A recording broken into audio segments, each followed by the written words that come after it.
د شیرین ریاضي ازموینې یوه سروې پوښتنه لرله چې له زده کوونکو څخه پوښتل شوي وو چې ازموینې لپاره یې څومره درس ویلی دی. لاندې د پاشل شویو نقطو ګراف د زده کوونکو د درس ویلو ساعتونو او په ازموینه کې د دوی د نمرو ترمنځ اړیکه ښیي. شیرین د لاندې کرښې په واسطه د ډیټا خطي میلان ښودلی دی.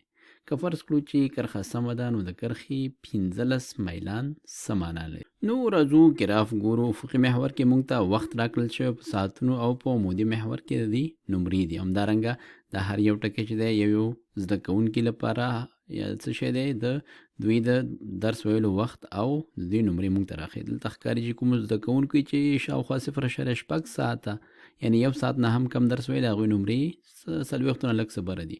دلته وینو چې هغه زده کوونکي چې 4.5 شاوخوا یا 4 نه زیات ساعتونه درس ویلی دی د هغوی نمرې دي شاوخوا څو دغه که وګورو 94 95 شاوخوا د دې نمرې راځي. نو شیرین له دې ډاټاګانو څخه یو خط تیر کړی تر څو د دې خطي میلان وښیي او داسې ښکاري چې ډېر مناسب خط یې ترېنه تیر کړی دی.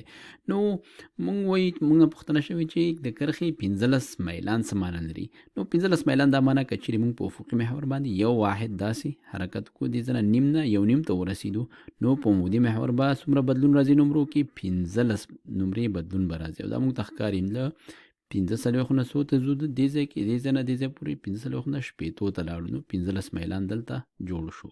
نو اوس 15 میلان دا معنا چې که چیرې موږ په دغه کرښه باندې داسې روان یو که چیرې یو څوک یو ساعت د مخکیني کس نه نمرې یو ساعت درس ډېر وایي نو موږ دغه د ګراف له مخې دغه میلان له مخې موږ دا توقع او تمه ساتلی شو چې د هغه به 15 نمرې په امتحان کې څنګه کېږي ډېرې راځي.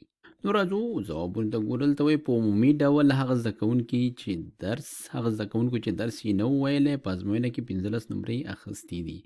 نو دا خو سمه نه ځکه دلته موږ ته ښکاري چې هغه زده کوونکو چې درس نه دی ویلی هغوی هم له 13 نه پورته نمرې اخیستې دي. همدارنګه دا موږ ته دا 15 دا معنا نه راکوي چې د هغه کسانو باره کې وي چې هغوی درس ویلی دا خو سم نه دی. دلته وایي که یو زده کوونکي له بل څخه یو ساعت ډېر درس ویلی و نو په ازموینه کې هم دلته یو کلمه پاتې دلته کټ مټ لیکو پوره یا کټ مټ 15 نمرې ترېنه ډېرې اخیستې دي. نو دلته داسې ښکاري چې دغه میلان موږ ته همدا معنا راکوي چې یو ساعت ډېرېږي 15 نمرې به په امتحان کې د دې ډېر راځي. خو دلته دغه کلمه چې دا کټ مټ یا هرومرو دا کلمه دلته جوړه نه راځي ځکه موږ ویلي چې دا صرف موږ ته څه شی ښیي توقع راښیي یا موږ داسې تمه کولی شي داسې کار به کېږي. خو 100% ضمانت د دې نشته چې یو ساعت څوک درس ووایي نو هغه به 15 نمرې خامخا زیاتې وړي. مثلا که چیرې موږ راشو دلته وګورو په 2 ساعتونو کې دې کس شاوخوا 15 نمرې وړي. نو که چیرې یو بل کس 3 ساعته درس ویلی وي که څه هم دلته نشته دی دلته څوک نشته خو که داسې وي چې یو ساعت چا درس ویلی دلته موږ کېدای شي داسې نقطې ولرو چې یو څه به د دغه میلان خط نه پورته وي او ځینې به ښکته وي. نو شاوخوا نږدې 15 نمرو ځینې به 1-2 کم وي ځینې به 1-2 زیات وي. نو جمله کې دغه کټ مټ کلمه که نه وي نو بیا سمه وه. نو دلته کټ مټ کلمه شته یعنی پوره 15 نمرې د یو ساعت په ډېرېدلو سره اخیستل دا موږ 100% نشو ویلی. نو وایو چې دا جمله هم سمه نه ده. په عمومي توګه یو ساعت درس ویلو په ازموینه کې د 15 نمرو ښه والي سره اړیکه لرله.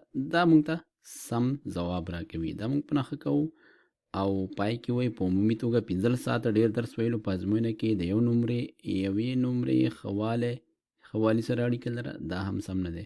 نو زموږ همدا ځواب سم شو. راځو اوس خپل ځواب ګورو چې ځواب سم دی.